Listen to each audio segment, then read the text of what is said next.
Obrigada, Sr. Presidente. Bom dia, senhores deputados e senhoras deputadas.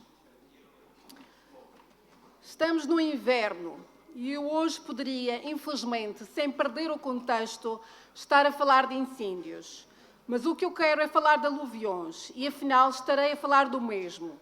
Estarei a falar de risco, de insegurança, de ordenamento, de falta de planeamento, de falta de estratégia. Estarei a falar de pessoas, infelizmente de vítimas. Estarei a falar de nós, da nossa história, mas também da nossa falta de memória e da necessidade de relembrar, de avivar para prevenir. Amanhã assinalam-se 10 anos desde o fatídico dia 20 de fevereiro e, de acordo com os especialistas, a Madeira está mais vulnerável agora do que então. A atividade vulcânica que formou as Ilhas da Madeira criou-lhes um relevo único e peculiar. Os agentes da natureza moldaram-nas. De entre esses agentes, a ação da água, das chuvas e do mar foram preponderantes. As rochas desgastadas e decompostas desequilibraram-se, penderam, desabaram, foram arrastadas, às vezes pela gravidade, às vezes pela força das correntes. E depois de cá estarmos, ceifaram vidas. As chuvas torrenciais acompanharam sempre os diferentes períodos da formação da ilha e moldaram picos e planaltos, construíram fajãs, escavaram vales profundos e depois de cá estarmos, fizeram vítimas. As águas apertadas entre tornos e arribas ressaíram do nível dos leitos, tombaram em quedas e escavaram caldeirões e depois de cá estarmos, arrastaram casas. No seu percurso, foram removendo e depondo sedimentos que, ao serem barradas, formaram terras chãs, assorearam as praias de calhau ou de areia e pintaram o azul do Atlântico, muitas vezes de cor castanha, mas depois de cá estarmos, levaram-nos. Sempre esteve aqui o perigo e sempre será assim vulnerável a nossa ilha, mas desde que cá estamos, está também o risco, mas falta muitas vezes a competência para o minimizar. Desde o início do século XVII e até aos dias de hoje, ou seja, desde que há registro, ocorreram na Ilha da Madeira 42 aluviões de intensidade significativa, caracterizadas por cheias rápidas e violentas, que transportam concentrações elevadas de material sólido que arrastam tudo à sua passagem e que levou a que alguém a tenha designado por Ilha das Aluviões. Em 1803 morreram cerca de 1000 pessoas, vítimas das inundações catastróficas que se verificaram em toda a ilha, mas particularmente no Funchal, Santa Cruz e Mexico, onde ainda hoje se assinala, a 9 de outubro, o dia da Grande Aluvião, a festa do Nosso Senhor dos Milagres. A capela, essa, teve que ser reconstruída num plano superior, fugindo, como assim deve ser, aos perigos da Ribeira. O evento recente de que todos nós nos lembramos, o 20 de fevereiro, faz agora 10 anos e aconteceu na sequência de um prolongado período chuvoso, uma situação meteorológica adversa que provocou o aluvião que atingiu com elevada intensidade, mais uma vez, alguns concelhos da vertente sul da ilha. O resultado, 42 mortos, 6 desaparecidos, 120 feridos e cerca de 900 desalojados, além dos avultados danos materiais nos concelhos do Funchal, Ribeira Brava, Câmara de Lobos e Santa Cruz, avaliados em mais de 1.000 milhões de euros. A destruição ainda hoje é visível. Na manhã do dia 20 de fevereiro de 2010, um violento temporal abateu-se sobre a Ilha da Madeira. Às 5 da manhã, iniciou-se uma chuva intensa, que se acentuou a partir das 8 horas, quando muitas pessoas já circulavam nas ruas e faziam as suas rotinas de sábado de manhã. A chuva forte manteve-se até às 13 horas e só parou por volta das 17 do mesmo dia. A precipitação superou todas as previsões, surgiu inesperadamente para a maior parte da população. Os solos saturaram com a água que caiu nesse inverno e perderam toda a sua capacidade de infiltração e retenção. A água que a terra não absorveu escorreu e provocou deslizamentos, avolumou-se, aumentou os caudais das ribeiras e galgou as margens, arrastou sedimentos, casas, carros, pessoas e deixou um rastro de destruição e morte, semeando pânico e desespero e agora sempre o medo cada vez que chove. Famílias inteiras desaparecidas, casas engolidas, amigos e familiares incontatáveis, património destruído, feridas incuráveis que eu pude ver de perto. Na altura, a trabalhar na Direção Regional de Agricultura, foi destacada para o levantamento dos prejuízos. Coube-me a Ribeira Brava, Serra d'Água, Ribeira Funda, Pomar da Rocha, Lugar da Serra, Terreiros, Fontes. Só quem sabe, só quem viu. Tudo destruído, cenário indescritível de guerra, de devastação, que eu, felizmente, nunca tinha visto antes. E pedi a Deus que para nunca mais voltar a ver. Mas vi, uma e outra vez, demasiadas vezes, pela água e pelo fogo, e tudo leva a crer que continuarei a ver.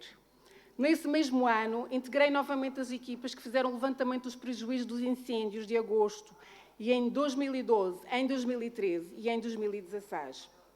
E de todas as vezes senti-me impotente.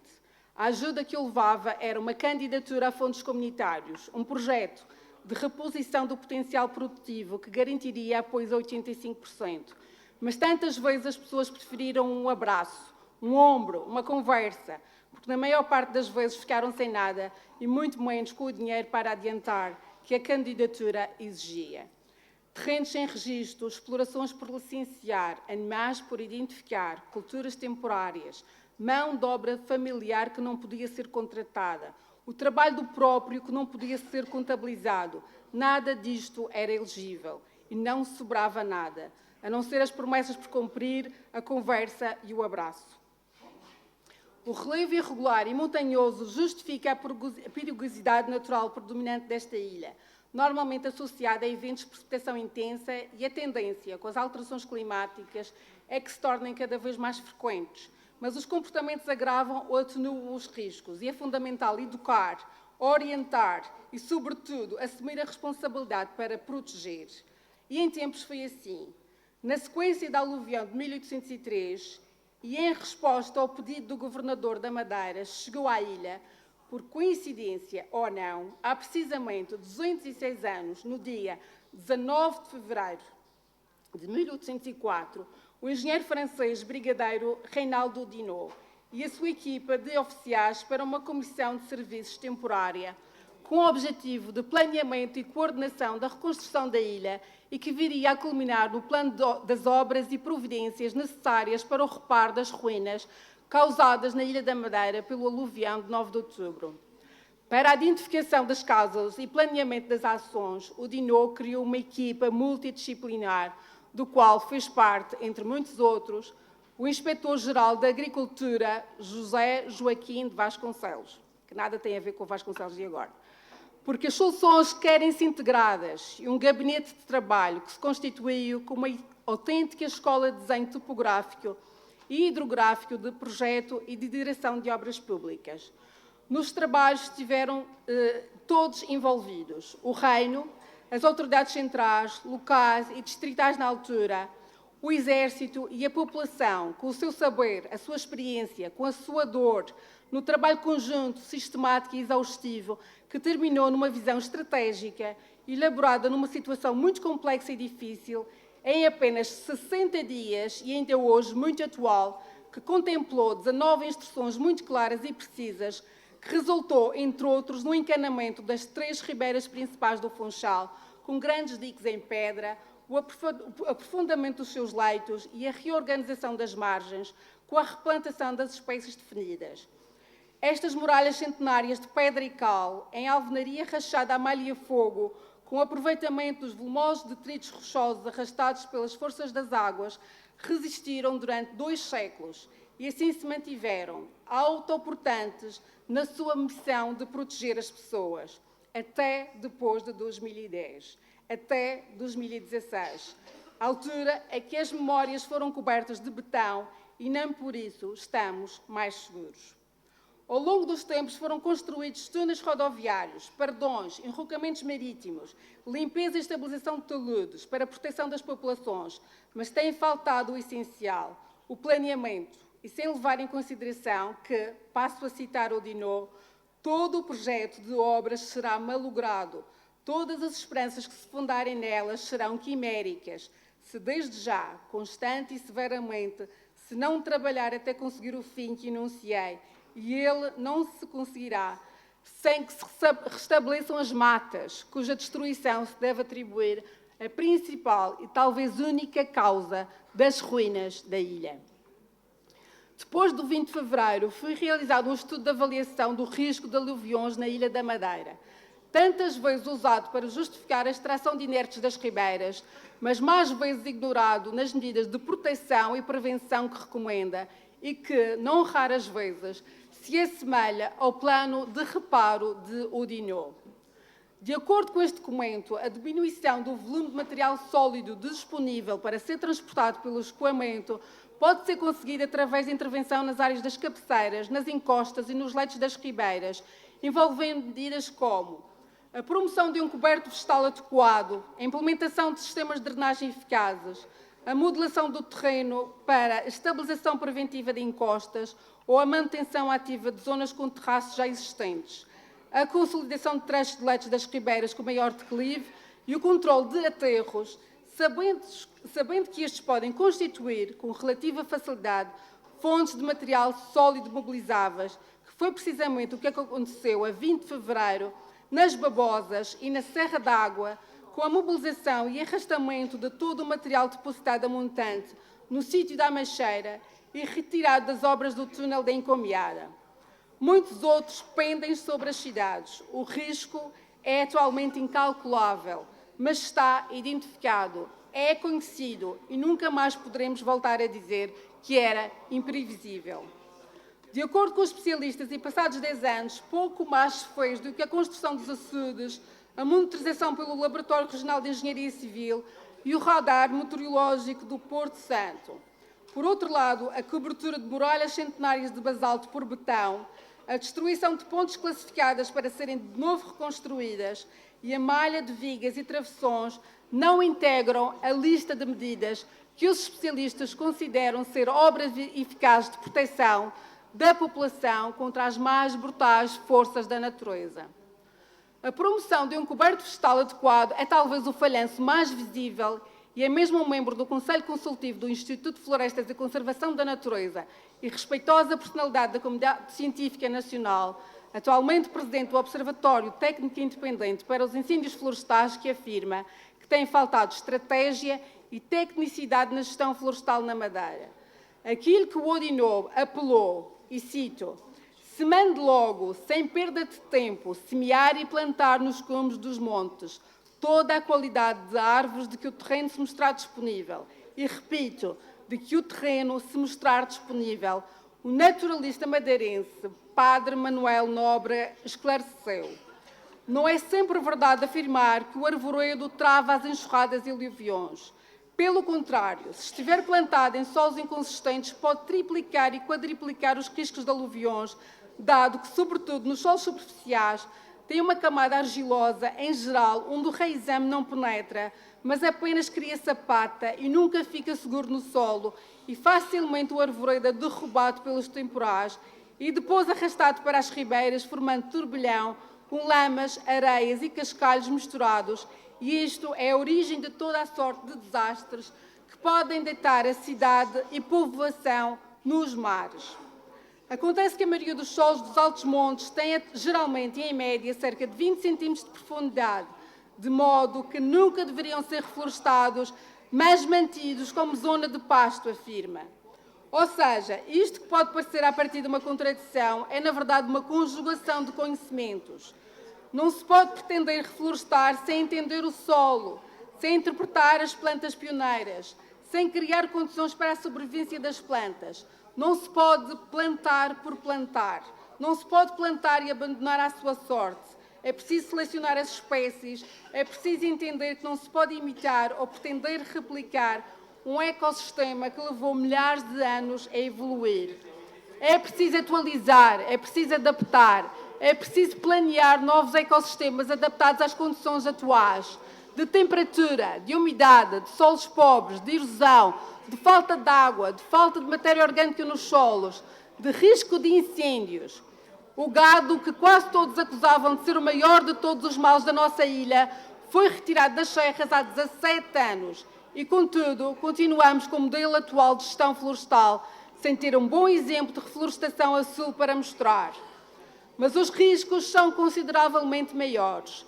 É preciso ser humilde, assumir os riscos, encontrar meios termos, ouvir novos conceitos, novas metodologias, novas abordagens e criar um ecossistema resiliente que inclua o homem e as suas atividades. Só assim sentiremos que fazemos parte da comunidade, do ecossistema que todos queremos preservar para o nosso próprio bem, para a nossa própria sobrevivência. Relativamente à implementação de sistemas de drenagem eficazes, a modelação do terreno para a estabilização preventiva de encostas ou a manutenção ativa de zonas com terraços já existentes, nada disto é feito, antes pelo contrário. Nos últimos anos, e com a arrogância que o homem tem confrontado a natureza, fomos impermeabilizando, construindo estradas, parques de estacionamento, afunilhando e compactando as ribeiras com o aceleramento das águas das chuvas para o mar, desperdiçando-a, mas mais grave ainda, interrompendo o seu ciclo e as consequências estão à vista. Mas existem soluções já utilizadas, testadas, comprovadas, que nós insistimos em ignorar. Modelação de paisagem, engenharia natural aliada à mais recente tecnologia, reativação dos apoios agrícolas, pecuária extensiva e ocupação do território são medidas urgentes, simples e fundamentais para garantir a nossa proteção. A maioria das crises globais relacionadas com a água, tais como escassez de água, secas, desertificação, inundações, aumento do nível do mar e alterações climáticas, são sintomas de uma prolongada gestão danosa das águas pluviais e da vegetação. Isto resulta na perturbação dos ciclos hidrológicos naturais. Tentar responder a esta problemática com métodos industriais de controle sobre a natureza é, à partida, uma batalha perdida. Mais uma vez, Odinou, na sua caracterização do estado em que encontrou os nossos solos, escreveu: as árvores, os arbustos, têm a propriedade de absorver com as suas folhas uma pressão considerável das águas das chuvas e dividir o resto em gotas, que se filtram lentamente por entre o humus e a terra vegetal, entre as ervas e os musgos e as inumeráveis raízes que formam um denso tapete sobre a superfície do terreno. Esta camada esponjosa, depois de saturada de água, deixa parte da restante penetrar incansavelmente a terra, enquanto outra, dividida em porções infinitas, todas de velocidades desiguais e todas muito demoradas pelos obstáculos, sempre repartidas, que os arbustos e as plantas miúdas lhe apresentam. Não pode reunir-se em massa. Porém, com a destruição dos cobertos vegetais, com as mobilizações, com a erosão dos solos, deixou de haver interseção, divisão e demora das águas das chuvas. Elas correm rapidamente sobre a superfície, reúnem-se em torrentes, abrem barrancos, tanto mais facilmente quanto o terreno tem declive e menos tenacidade. O problema está identificado desde então, mas nós continuamos a ignorá-lo e a agravá-lo, a concentrar águas em barragens e em ribeiras cada vez mais estreitas, quando devíamos distribuí-la, a promover o seu aceleramento com a compactação e impermeabilização dos fundos das ribeiras. Estamos a brincar com a água e com o fogo ao mesmo tempo, sem saber que jamais teremos forças para vencer o jogo, a não ser que compreendamos os recursos e adotemos novos paradigmas de regeneração dos ecossistemas, de gestão natural e de restauração dos ciclos dos elementos. Finalmente, a formação e informação ao público é outra das recomendações preconizadas, uma vez que a proteção de pessoas e bens materiais contra os efeitos de aluviões deve ser uma responsabilidade de todos, em especial dos cidadãos que estão expostos aos riscos. Esta partilha das responsabilidades exige a compreensão e o domínio dos processos associados à ocorrência de aluviões e à respectiva prevenção, o que pode ser conseguido com uma formação básica que abrange todos nós. Pelo que eu pergunto, senhores deputados, estamos todos conscientes dos riscos a que estamos expostos? Sabemos todos agora o que fazer em caso de precipitação intensa? Sabemos como nos proteger e as nossas famílias? Eu confesso que não sei. mas entendo que a atual percepção pública veiculada pela governação conduz-nos a uma atitude de resignação face ao ciclo frequente de incêndios e enxurradas dos últimos anos, sendo a abordagem dominante traduzida pela constatação de que o problema é das alterações climáticas, de que não há nada a fazer, senão a adaptação, e que é preciso esperar dezenas de anos até que o ecossistema recupere, chutando o problema para as próximas gerações. Mas eu não me conformarei. E espero que os senhores deputados também não. Porque as pessoas que nos elegeram merecem muito mais. E a memória das vítimas exige-nos tudo. Pelo que peço que esta reflexão seja entendida e registada como a nossa humilde e sentida homenagem a todas elas. Obrigada.